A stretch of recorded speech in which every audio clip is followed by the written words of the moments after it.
Hello, NAFI members and flight instructors. This is John Niehaus, Director of Program Development for the National Association of Flight Instructors, and I'd like to welcome you back to another episode of the NAFI More Right Rudder podcast, the podcast for flight instructors on the go.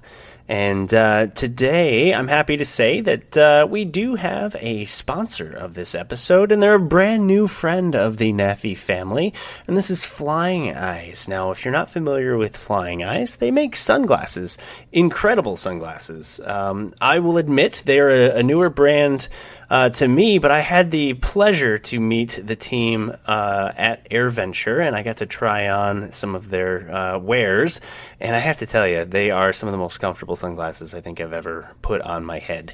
What makes them so good is they're very, very lightweight, but also they're very thin for the piece that kind of goes by your ears, and so they're designed so that you can wear them with a headset and not hurt your head. So, we know that so many of these headset companies design them so that they don't hurt your head, but they don't necessarily design them with sunglasses in mind. So here's sunglasses designed with a headset in mind. And I'm happy to say that if you go to their website, flyingeyesoptics.com, you can check out their wares. You can even get prescription sunglasses. And if you use the code NAFI, N-A-F-I, when you go and check out, you'll get 10% off. And the cooler thing about it is that NAFI also gets a little bit of recognition from Flying Eyes. So you're helping yourself, you're helping NAFI and your association, and it's a win-win-win for all of us. So, thank you for Flying Eyes. This is just the tip of the iceberg of things that we intend to do with them, and we welcome them to the family, of course.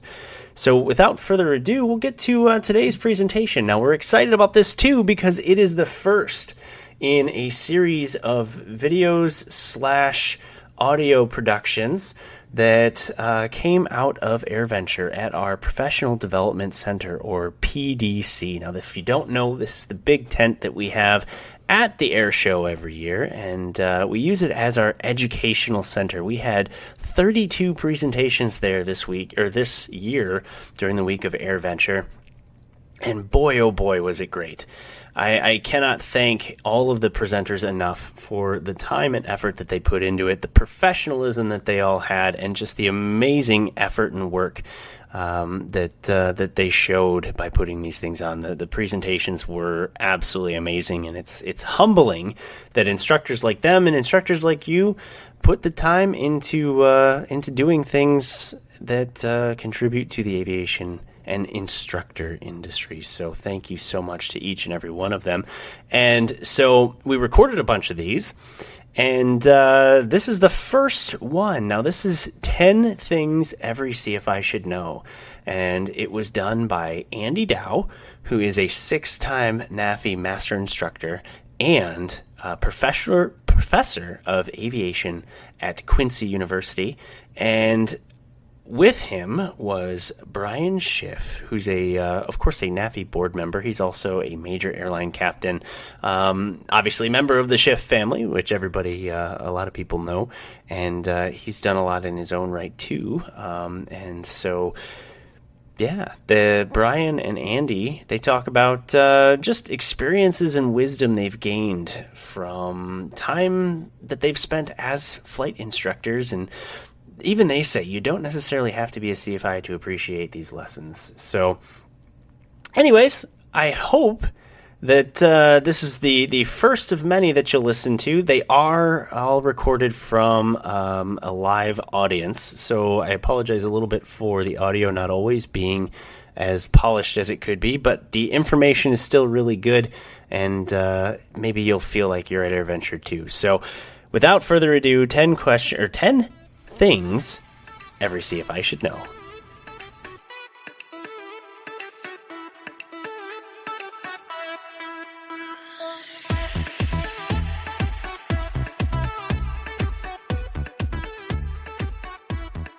We're ready to kick it off. We got the top 10 things that all flight instructors should know.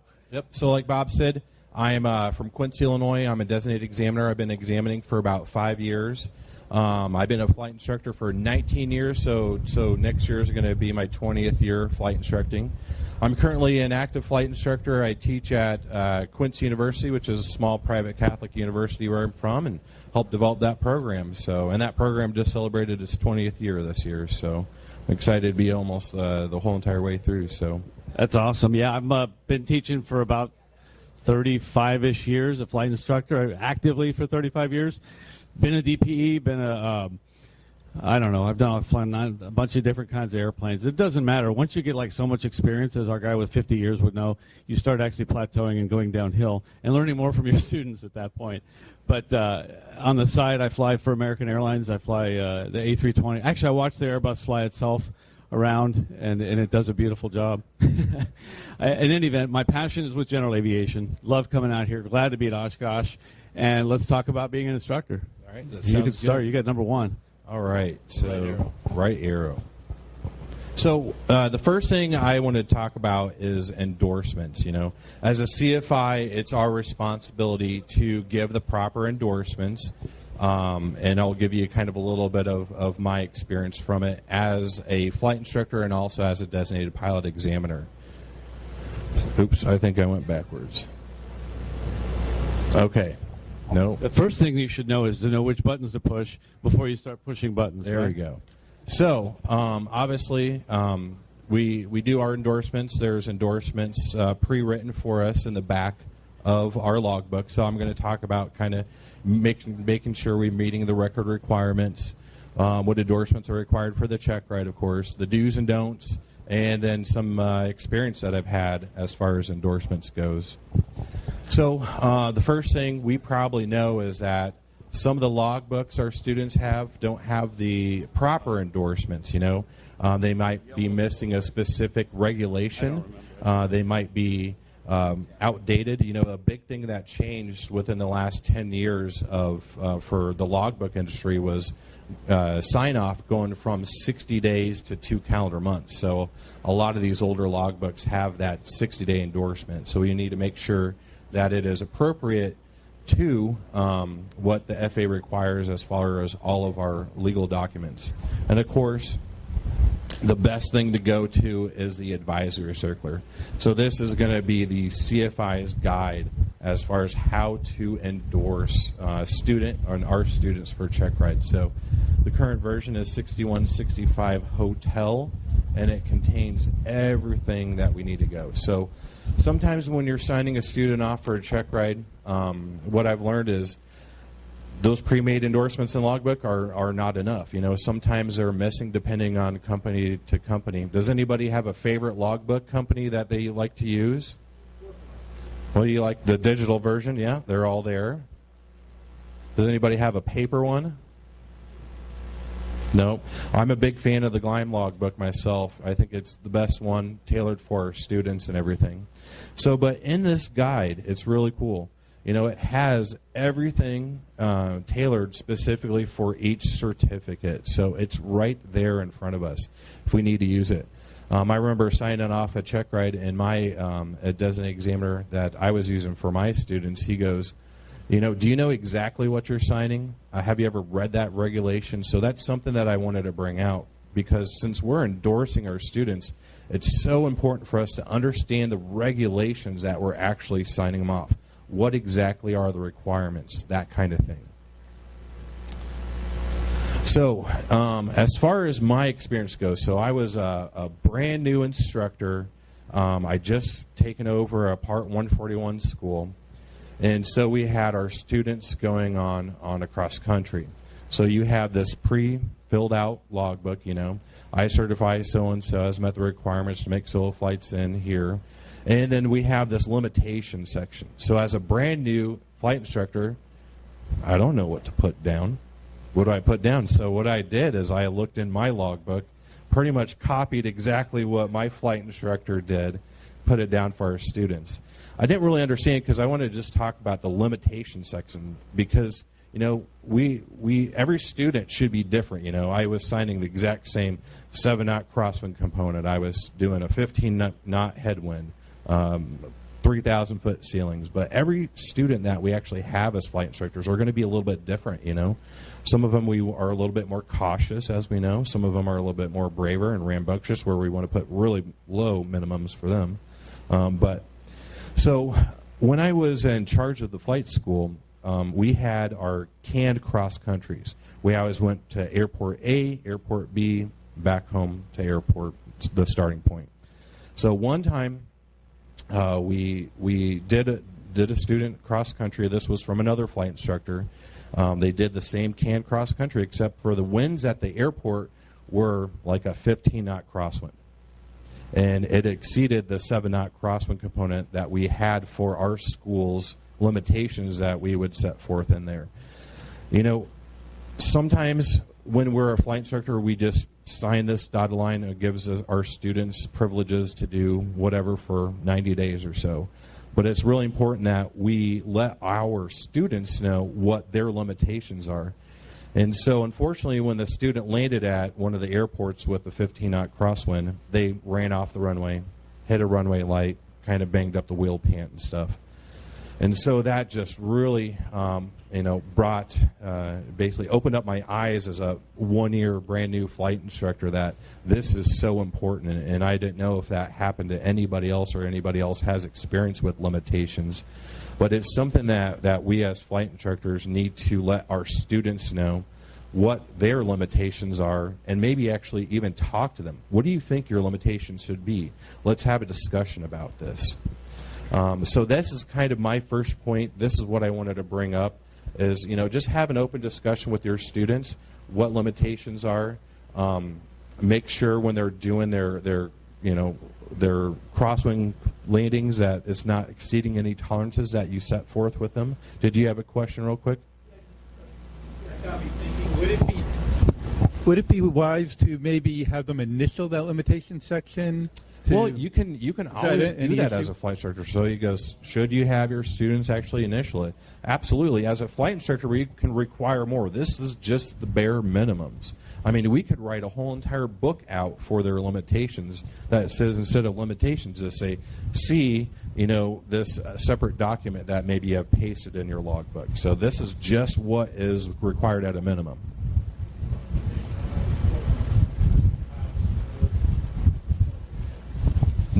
So he goes, one limitation he puts on there is no student pilot touch and goes. So, yep, that is something that any flight instructor could do. We know that this solo endorsement is valid for how many days? 90.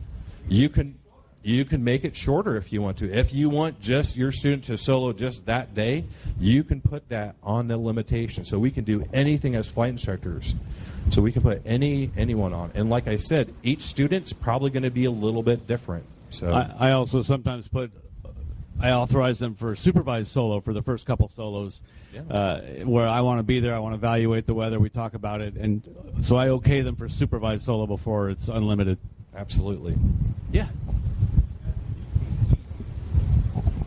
You look at that solo endorsement before a check ride. I had a DPE the other day that said, the wind is going to be gusting above that solo limitation, so I can't give this young man his check ride unless you give me a different endorsement. So now you're going to get, I'm not the official know-it-all DPE. Like I said, there's a lot of DPEs that are That's not what you told me. A little bit more expensive. Yes, I'm sorry.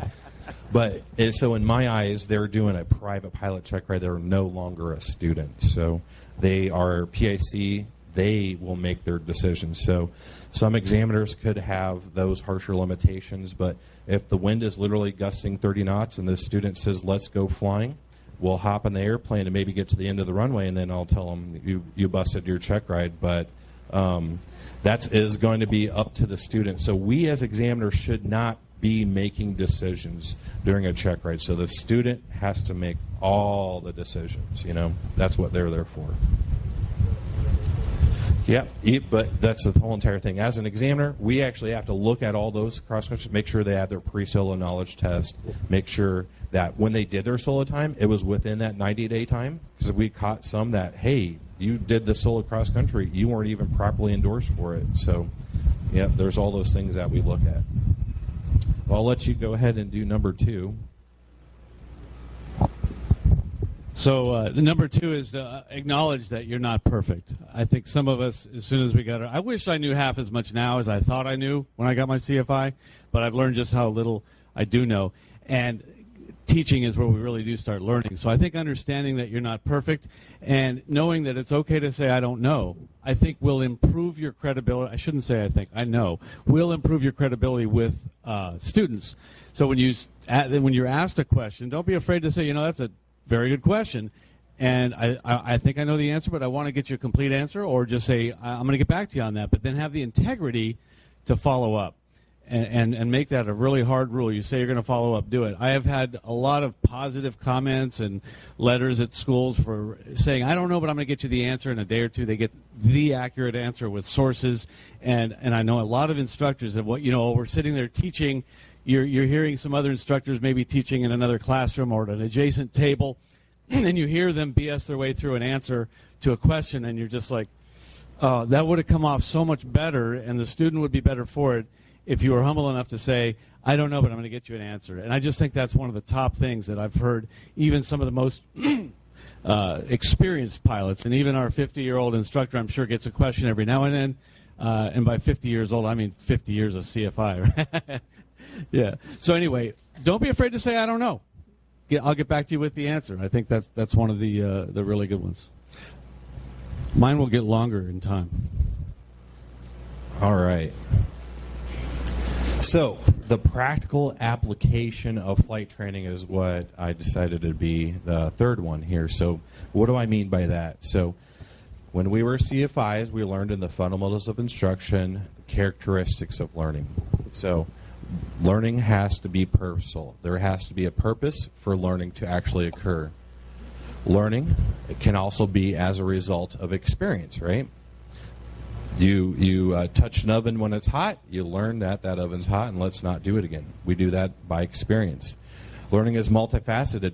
We use a different variety of senses, ways for us to learn as students and flight instructors. And of course, learning is an active process. So, we know that we can't know every single thing there is to know about education, flying, all that kind of stuff. So it's an ongoing learning process. So how can we do that with students? So what I mean is, so the practical application. So the cool thing is that we as flight instructors, we get to read it in books, and we actually get to apply it in the learning experience. So why do I mean pre-flight? Why do I have this up here? I mean, we were all students. We all went through the 250 hours or a little bit less for training if you're Part 141. And we had to pre-flight that gosh darn airplane every single time while the flight instructor was sitting inside in the air conditioner or the heat. And when I become a flight instructor, oh my goodness, I'm going to sit there and wait till my student gets done, that kind of stuff. So, when I was a flight instructor, brand new flight instructor, that's what I did, It's like, oh, just come and get me. But that really didn't really help my students out very much. So, we guide them maybe the first couple times how to do this pre-flight inspection, and then we just let them go ahead and do it. But over the years, what I've learned is that we are missing out a really great teaching opportunity because, what is the student looking for? We just showed them 2 or 3 times how to do a pre-flight. Now they're just doing it on their own. How do they know if something's broken or looks bad? Sometimes you have a student that can overlook stuff. So as a flight instructor, one of the things that I've actually done is cheat them a little bit. So I'll actually take out the airworthiness certificate, put it in my pocket before the flight. Did they see their document? It's a learning experience. This is the things that we need to do. Or you just go to the shop, get a little bit of hydraulic fluid and put it right there by the tire, or splash it on the brakes. Take out a screw, something like that. That's not going to be serious. I put Post-it notes in obscure places on the airplane. Yeah, that's probably the safer idea. This is broken, and I know how many I put on there. I want to see that many come back. Yeah, but the pre-flight inspection is something we as CFIs can really advance or help our students because, like I said, they don't really know what they're looking for. They're just making sure the oil, tires look good, that kind of stuff. So kind of do some surprise, maybe switch POHs or switch airworthiness certificates out of the airplanes, that kind of stuff. Plus, it's a great opportunity to teach systems as you walk around the airplane and point things out. Absolutely. And then something that is that I'm noticing on check rides, conducting check rides, is one of the requirements is for the applicant on their commercial, their instrument, their private pilot to actually create and simulate filing a VFR flight plan. So I asked to my applicants, how many of you have actually filed a VFR flight plan before? And I usually get, I've never done it. We just talk on the radio, get flight following. So the thing that I'm noticing in the new training world right now is that CFIs aren't really doing the flight plan. It's easy because we have ForeFlight. ForeFlight's just pushing a button and it does that for us. But during a check ride, during the process, we need to go back to the basics and teach them just how to just basically fill out this form. ForeFlight does this automatically, but we really need to enhance our training and actually go and file a flight plan, actually open up a flight plan. And one of the things I'll add to that is that when I tell a student, okay, or even a pilot getting a flight review, do you file flight plans? Well, my question is, only file a flight plan if you were to have a crash landing or an off-airport landing and you want someone to come looking for you. If you don't, then don't file a flight plan. Yeah.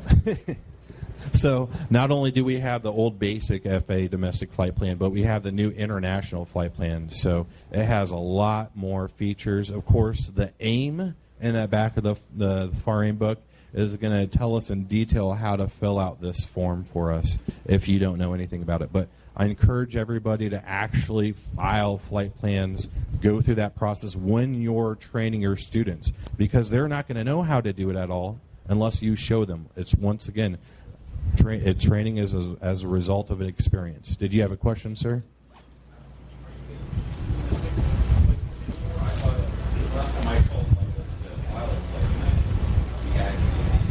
Exactly. Yep. You have to do the international when planning. His question was, do you do the old-fashioned? Well, as far as teaching, I think it's a really great form to go back to the basics. Believe it or not, you're still tested on this on the private pilot knowledge exam. I think they're going to transfer over to the domestic here or the international later on. But the main point is just to actually have our students do this process.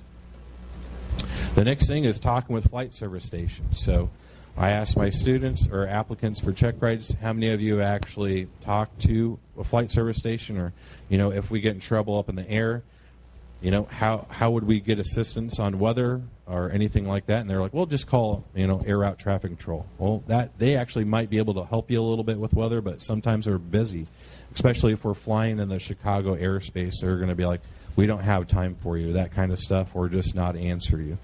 So actually, my whole entire point of the practical application is actually do the things that are a little bit stubborn that we as CFIs, we don't want to take the time to do that. Just, go that extra effort, go that extra mile. Because if you don't teach your applicants or your students to actually do these things, when they become CFIs, they're not going to do that to their students, and that chain's going to be broken. And then performing a VOR inspection. I get this all the time on my instrument check rides and even double-I check rides. So how do you perform a VOR inspection? Well, they can tell me, but they've never done it before. What's a VOR? Yeah, I don't know. It's still required, believe it or not, in some airplanes. But yeah, I remember there during a Flight Instructor social media page, there was a CFI who actually busted his check ride, and he was trying to basically seek redemption from a Flight Instructor group. And he goes, I can't believe the designated examiner, he failed me because I didn't know how to do a VOR inspection, and I'm a CFII. It's not supposed to be tested. And every CFI on there was like, are you kidding me? You don't know how to do a VOR inspection, you want to go for your II? So, instead of just reading it out of the book, let's actually perform it. Let's actually have students who, even if it got tested 2 days ago, hey, let's do it again. The more practice they have, the better they're going to be at it. And this is something, and I don't mean to step on this, but I just want to add one more thing to what Andy just said. For those of you that are training new CFIs, or, let's do it this way. training in advanced CFI rating, double I or MEI. What questions can the examiner and inspector ask out of the ACS? The whole thing. They can ask private questions. There's no not fair. We're supposed to be the pros from Dover. That's right. Yep, on each page of the ACS, it gives the references, and usually sometimes it just says FAR aim, so I can ask the whole entire thing if I wanted to. Name, date, place, and bearing error. Yeah. So, there, next up is you. All right, so also, number 4, you can be a good CFI or you could be a bad CFI. Show of hands, who's a good CFI? On the VOR inspection, I'll get back with you. Oh, he says, I'll get back with you on the VOR inspections. Yeah, or can I phone a friend? I'll have a lifeline, yeah. So there are good CFIs and bad CFIs. Who are the worst in here? Show of hands. Who's the worst CFI in here? Yeah, right. Humility is a good thing. Absolutely. There are good CFIs and bad CFIs, and you've seen them. You've seen your pet peeves when you see other CFIs do certain things. You're like, oh my gosh, I'm not gonna. You've had instructors as instructors. You've had instructors who are like, do things in a way I'm never going to do it that way, or you've had instructors tell you ways that you really like. You've seen techniques that you really like. So we are a conglomeration of all those pilots we've flown with.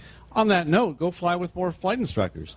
Get a flight review more often. Go up with other fellow flight instructors and see, hey, how do you do this? How do you do that? And we're going to kind of do that, and I'll have some tips and tricks at the end of this. Speaking of the end of this, stick around. There'll be a code. You get Wings credit for being here if you make it to the end. No yawning. I saw that. And it's a valid point. Nothing more dangerous than a flight with 2 CFIs in the cockpit. It's like an airline flight with 2 captains. It does not go well. So definitely have a briefing about how you're going to handle that. But the most ineffective instructors are just commanders who issue orders. I mean, when you're teaching, there's a time to do that. And I'm not saying never just sit there and tell a student what to do, but just telling them the whole time. To issue commands and have them follow commands won't work because one day you won't be there. The effective instructors analyze the needs of each student and modify their teaching methods accordingly. And there are some students that just don't learn. We know that there are different types of learners, and it might take a different technique. For example, you might have a student who just can't get away from the ground shyness or just not getting the flare altitude down pat. You don't have to just keep doing 50 touch and goes in the pattern. You can. But we have 3 runways, so the most crosswind component my students could get there was a 40-knot crosswind. So that's something, I took advantage of when I was learning how to fly. I learned how to fly out of a 1-runway airport, 1432. So we had a crosswind almost every single day. So sometimes if you're based at a bigger airport with multiple runways, go out to a smaller airport. Practice those crosswinds early and often for our students. The other thing is a Dutch roll. So how many of you guys have heard of a Dutch roll? Lots of you guys. Do you guys know how to perform a Dutch roll? So this is a big controversy. If you look on the Dutch roll on the internet, most of the time it will actually talk about a swept back airline. So I got a miniature airplane over here. So this is literally what I do, like the second, third, fourth, fifth, sixth maneuver, or basically on the lessons. So I'll have our student go up, and the whole entire point on the longitudinal, we're going to maintain the longitudinal axis. So the goal is to bank the airplane about 20 degrees and actually go 40 degrees to a 20-degree bank to the right. And we're just going to do this multiple times. So we're always going to lead the turn with the rudder, and if you see the nose kind of vary side to side, we're not doing a Dutch roll correctly, and that's going to show the student how to do it. So the goal is to literally pivot right on that longitudinal axis and do it a bunch of times. All it takes, I just have my students do this for about 3 minutes every single lesson, over and over and over again, until they have it mastered down. Then when I teach them steep turns, I do this before I even teach them steep turns, then they know how to apply that rudder properly right before the turn. But that Dutch roll is literally pivoting right on that longitudinal axis. If your nose is varying side to side, then you're doing it wrong. Then you need to either have more rudder or less rudder if they're applying too much. But if you guys don't know how to properly do it, just practice it by yourselves and make sure you're mastering it down. And that's going to help the student immensely throughout their whole entire flight training. Yep, question?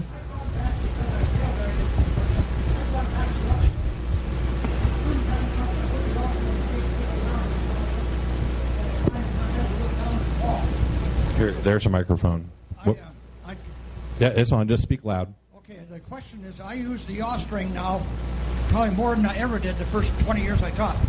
But I put the yaw string on the windshield, and they're looking right at it. They don't have to look down for it. So have you guys ever heard of a yaw string? Basically a piece of string that you can tape, and that's what he was talking about. So it's another tool that we can use during flight instruction so that they don't have to worry about that. So that's I tried that idea. once, but I taped both ends of the string down. Don't do it that Yeah. way. Look, gaffer's tape is great. I have it actually comes off and goes back on. You can peel it, and I stick it to my flight kit with a little piece of black yarn, and I can put it on and off as I will on all the time. Yes. I've never actually tried the yaw spring, so Brian. No, it's very accurate. I mean, if you're on the windshield, the glare shield, on the windshield itself with a single engine propeller in front, it's different than if you're powered off when powered on. So it's going to be different. Yeah.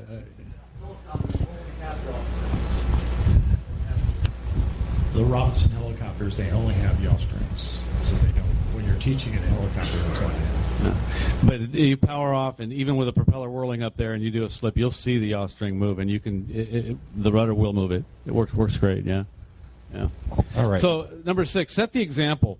And this is okay. Have you ever? Who is an instructor? Now, first of all, can we agree to be honest? Yeah. Okay. Who has ever said to a student, "Do as I say, not as I do"? But watch this.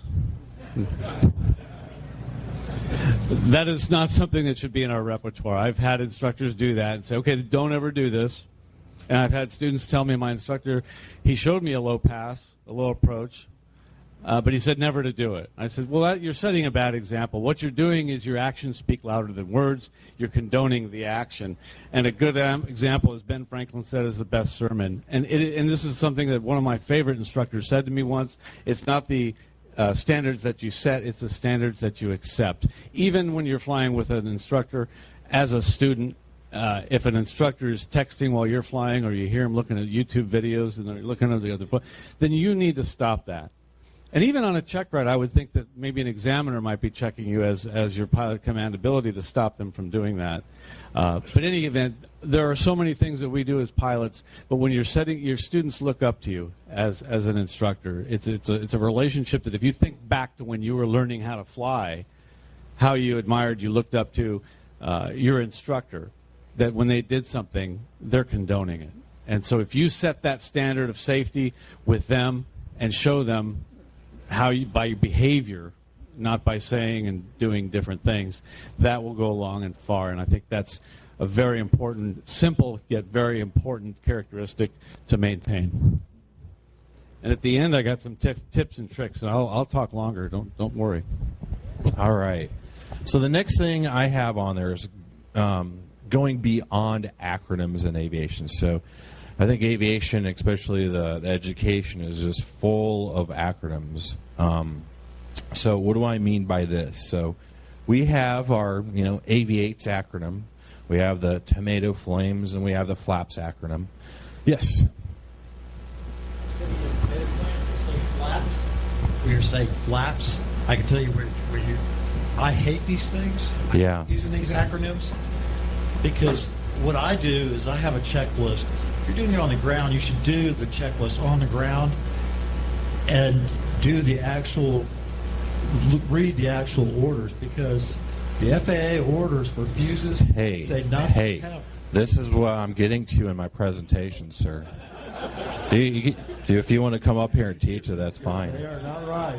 Yeah. But I can tell you that, because on the helicopter I noticed that the fuses, you have to have one complete spare set, but they're not within pilot's reach.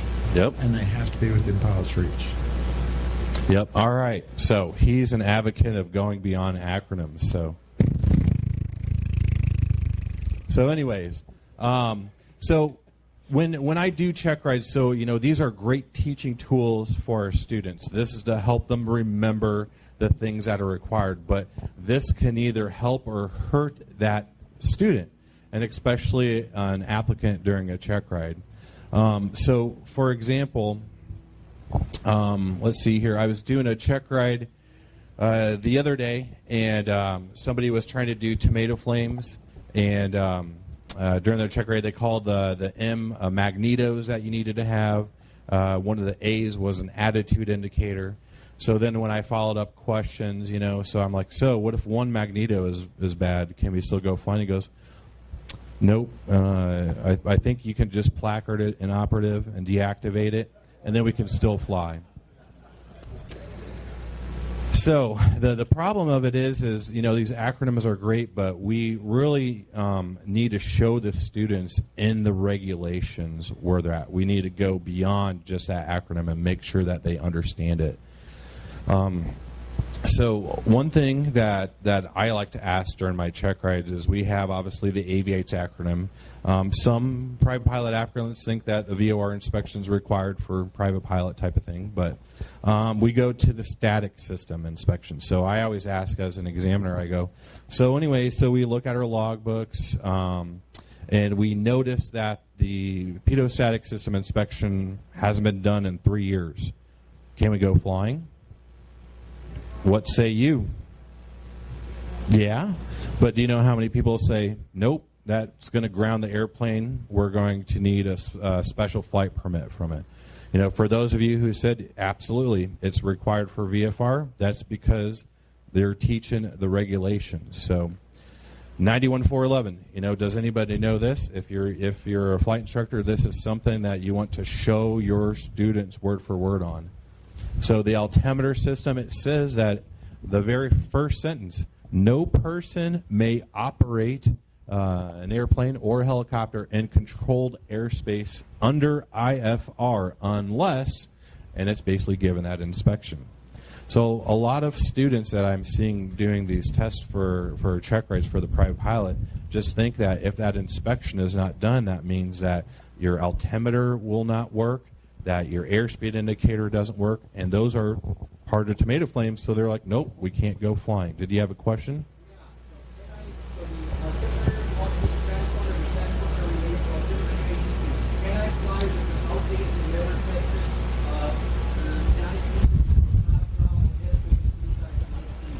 Heck yeah. As long as your transponder has been tested and inspected, right? We're just talking about the altimeter. That's it. So it's just an encoder that they're messing with to adjust and stuff for your transponder. But absolutely, I think in the flight training world, for those of you who work at a big flight school or even a small flight school, we just do those acronyms of Aviates, and as long as as long as the airplane meets it. But as an examiner, it really opened up my eyes because I get to fly airplanes that are 6 years old with duct tape all over them that haven't had this inspection done for years. And I'm like, oh boy, I don't know if we can fly. Looking at the regulations, absolutely we can fly from it. So, yes.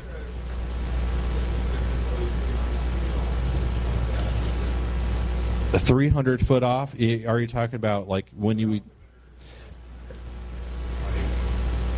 the ATC is going to let you know, yeah.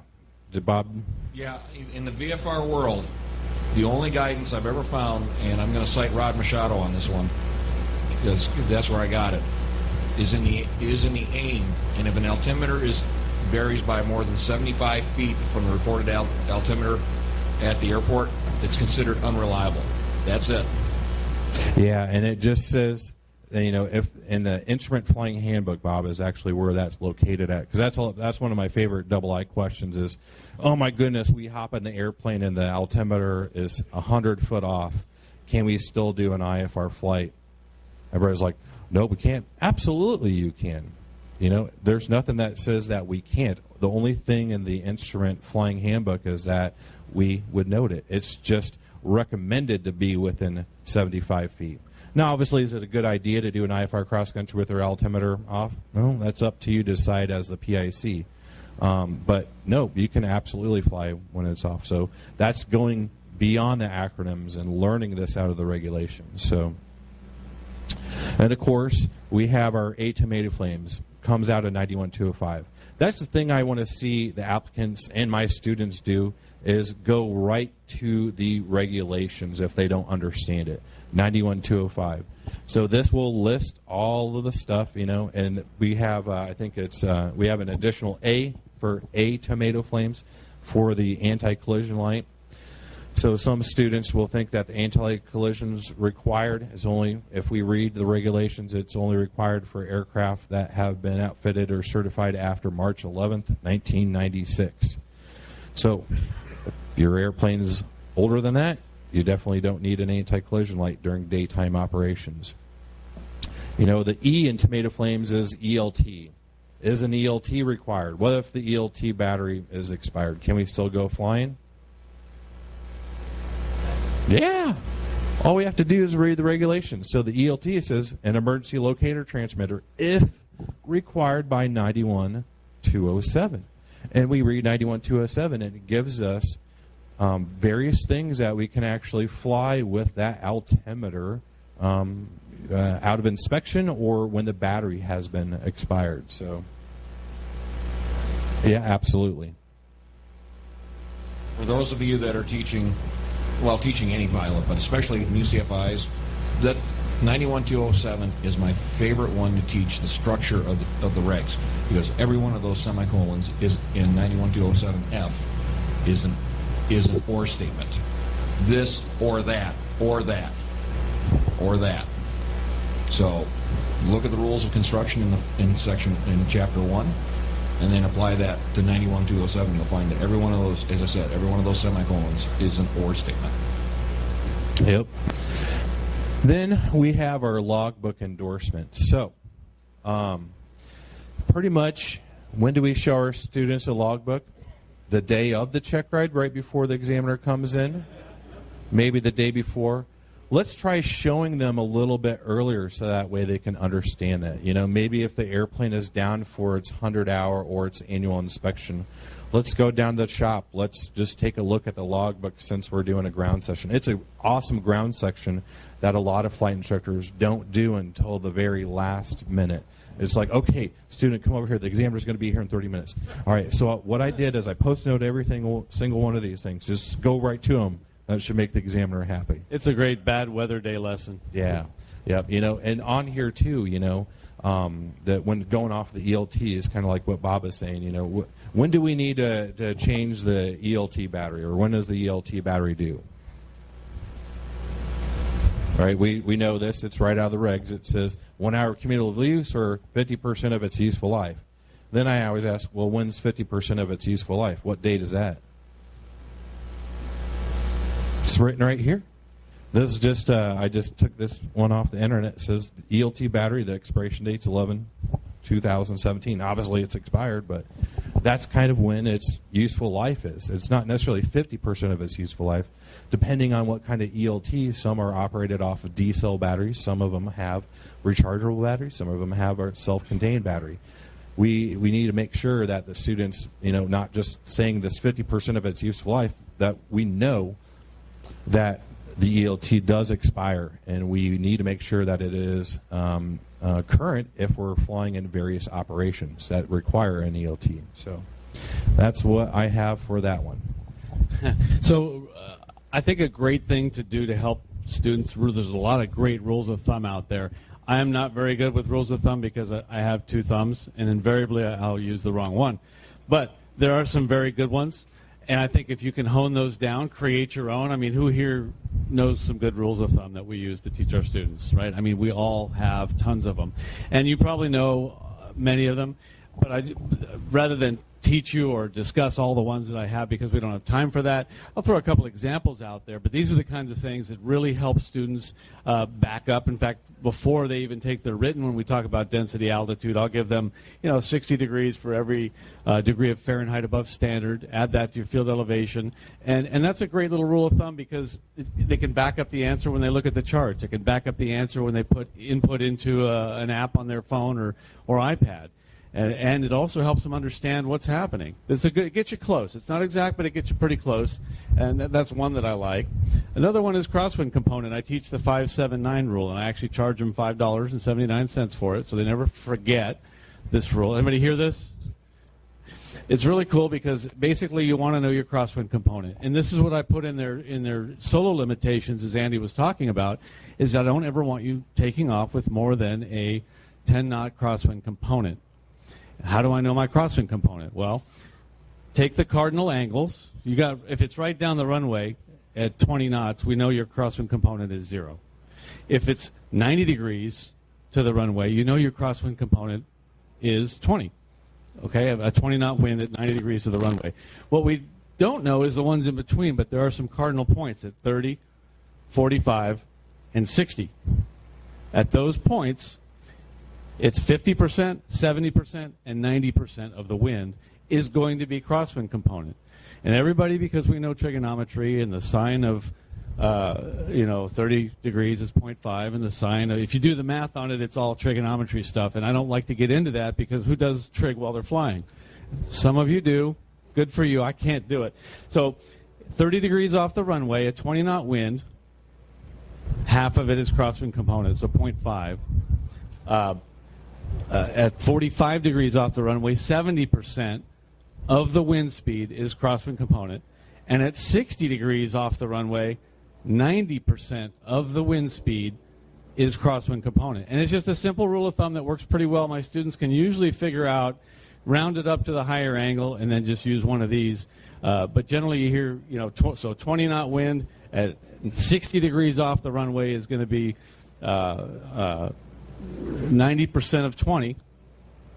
I can't do that in my head. 18 knots. I just did that in my head.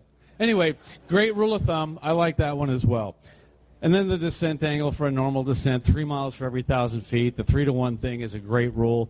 Not only does that work great in high-performance airplanes, but it can help for descent planning, for how long is it going to take me to get down. If I want to do a normal 3-degree glide path, another great rule of thumb. And you guys, if we could go around the room and had time to do it, I'm sure you guys have some awesome rules of thumb that we could use. Also, this has nothing to do with rules of thumb, but I'm throwing it in there. Be generous with your ground instruction time.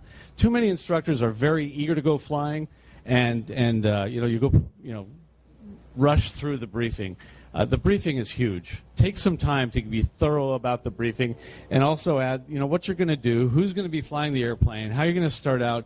I remember being apprehensive about this, and I have students who come to me and say, I really like that I'm going out to the airplane knowing what we're going to do. Where some students go out to the airplane and they have no idea until the commander starts telling them, do this, do that. They don't even know what practice area they're going to. Brief all of that ahead of time. And then obviously some what-ifs for things that just need to be planned ahead. Like what if the engine fails immediately after takeoff? What are you going to do? Who's going to fly in an emergency? I mean, when you get a private pilot, 2 private pilots flying together, that should be established ahead of time. Get a briefing and talk about, okay, who's going to handle it if something goes wrong? Okay, when you ride the flight controls as a flight instructor, you're exhibiting to the student or the other pilot that you are insecure. Okay, anybody who does that, it's a pet peeve of mine. When I went for a checkout one time, I'm on a layover somewhere, and I wanted to rent an airplane and fly around, and the flight instructor was right there on the controls with me, and I said, okay, you have the aircraft. And he says, okay, I have the aircraft. And I said, okay, you have the aircraft, because that's what we do, right? Anyway, he's just flying along, and I was just waiting for him to ask why I gave him the airplane. and I said, it felt like you wanted to fly because you were on the flight controls, and I don't want 2 of us doing that. And he was a new instructor, and I'm just like, it's just not cool to ride the flight controls. Everybody knows it. You guys know it. That's just another one that I throw out there. I'll have some more tips and trips for number 10 when we get to that one, but for now. All right. So talking about a mentor, that's going to be my last topic here. So having a mentor is very, very important. And I didn't know this when I was a brand new CFI. So I was 21 years old when I was just got my flight instructor certificate. And I thought I knew everything, because FAA, I actually took my check ride with the FAA, so they passed me, so I thought I knew everything. But, there's so many things, every day, I'm still learning as a CFI myself, and having a mentor is going to be huge. So if you are a brand new flight instructor, I would encourage you guys to reach out to probably the best examiners are going to be a chief flight instructor at your school or a designated examiner that you can just talk to ask questions all the time. My student isn't figuring out landings. What are some things that you can do? So the experienced CFIs, like our 50-year CFI over there, probably will have lots of stories, lots of ideas, lots of tips and tricks to help our students. And then for those flight instructors who have been doing it for a while, try to go to the flight schools. Try to talk to the brand new flight instructors. Help them out. Sometimes they're going to be too scared to talk to you because you have a lot more experience than them. So don't be afraid to help out the younger generation. Also, mentoring, that's the name of this organization's magazine, is the Mentor magazine. I mean, that has great articles written for flight instructors to help us out during our flight training. So if you're not a member, I highly encourage it. I look forward to every single issue that comes out, has amazing articles that I've helped with my students out, or have learned quite a bit with it. So having a mentor is going to be very important. Remember, you're not alone as a flight instructor. There's a lot of us that are active flight instructors, and reach out if you can. So that's my last point. A great quote on this next one. I like that. Sorry. Yeah, no, I like it. I think that's my last slide I should have showed. So, lastly, I just want to go over some tips and tricks that are good for all CFIs. And like I said, if we could go around the room, I'm sure I would learn from every one of you as well. But you don't have the microphone, and we do. So we'll go over the ones that I have. So one, don't ever trust your best student. I see some head nods. I've gotten a little bit too comfortable with a student of mine. I shouldn't call it a student of mine. It was actually somebody I was giving a flight review to, and this were his logbooks right there. Okay, that's he shares my last name, and I was giving him a flight review, and I got a little bit too comfortable with him, and I'm not going to say what happened. I'm just going to tell you, the airplane is a cash drawer, and all your money's in it. Keep an eye on the cash drawer at all times. Don't ever get complacent just because somebody has experience. Another one I like to do is I have the students pull the airplane out from its parking spot every time. That way you can inspect the full 360 degrees of each tire. That's not the reason we do it. My students do that without knowing that when they pull the airplane out, they're preventing themselves from the embarrassment of ever trying to taxi with the tail tied down or the wings tied down or a chalk in place, but this solves that problem. So yes, I care about the tread on the tires, but it serves a dual purpose. I also play another game called the run-up game. And when we're in the run-up pad, I say, okay, what I want you to do is I want you to set 1,700 RPM, but I don't want you to look at the tachometer. I'm going to cover it. In fact, look out the window. Just look out the window and try to see if you can find 1,700 RPM. You're going to learn really where to put the throttle to get that. You're going to learn what that sounds like. You're going to learn the airplane really well. I don't care about them learning the airplane really well. That's not what that one's about either. My trick here is that I want them looking out the window when they're adding power in the run-up area. As an instructor, every time we start to do the run-up, I'm eyes out. We all get tempted to look at the tachometer. You want to see that they set 1,700. They want to see that they set 1,700. And what were you both doing when you taxied into that other airplane? We were staring at the tachometer. So there's no need to look at it right away. Make sure the airplane's not rolling when you start the run-up. I can't stress this enough, and you guys are seeing it now, right? Try to spend a few seconds at a time on your heads-down devices. Do something. Get back out the window. I recently served as an expert witness testifying in a mid-air collision case, and it was horrific, but it really woke me up to making an emphasis of this. Get out the window. Your prime objective is to not hit anything. So don't do any of this while you're taxiing.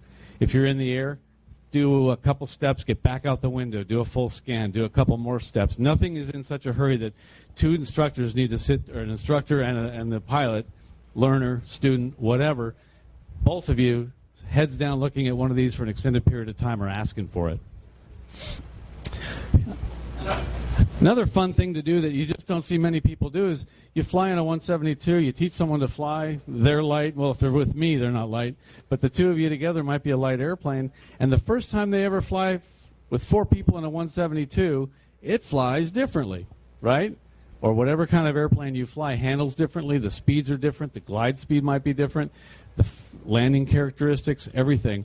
So take an opportunity to say, bring a couple friends. Let's load up the airplane or get some ballast. Fly it heavy and show what it's like. Enough said. Anybody in here have a little diamond on their forehead? It still hurts. That's yeah. Wear a hat. Always wear a hat. But I teach my students to always put their hand on that when they're walking around it. It's horrible to watch somebody walk into one of those. Another thing is for maximum lift, the aileron, put it all the way down and match the position with the flaps. There's a full down aileron. There's the flap matching that position. That's generally your best lift position for the flaps. Generally, most airplanes. Another technique I use. How are we doing on time? My watch stopped. I'm on Oshkosh time. You're about 2 minutes. 2 minutes? 2 minutes. Oh, I got like 2 hours worth of stuff left. Okay, so unusual attitudes. How many of you say, okay, put your head down, give me the airplane, and then you jostle them around, change the trim, move the power, mess around with them, and then say, okay, your aircraft, grab it and look up and recover. Who does that? Somebody did this with me once a long, long time ago, and this is one of those things I took away from flying with another instructor. I absolutely loved it because it taught me something else. He says, I just want you to maintain straight and level flight with your eyes closed. Yeah. Yeah. So I'm just flying with my eyes closed. It is the most messed up feeling in the world because you think, oh, what's going on? You think you might have it. You don't know what's happening. To have the student fly with their eyes closed and just maintain straight and level flight, they're going to get into their own unusual attitude. Rest assured. If it's taking too long, just say, okay, give me a 30-degree bank to the right. At the end of the lesson. Good suggestion. He says do it at the end of the lesson because some people get airsick. And I always do unusual attitudes, steep turns, stuff like that toward the end of the lesson. That's a great idea, absolutely. But what it teaches you is that you cannot fly by the seat of your pants. That's the second lesson. That's a bonus from that little trick. I thought that was absolutely wonderful. Plus, they're the ones getting into it, and rather than you just messing up the airplane. And I think that in and of itself is a lesson. Anybody who's seen me speak before knows that I've professed this, and I try to sneak it into every seminar that I ever do, is that we have two speeds at which we can operate. We can choose one of those two speeds, slow and deliberate, or screw up. Those are the two speeds. There's never a reason to rush in aviation.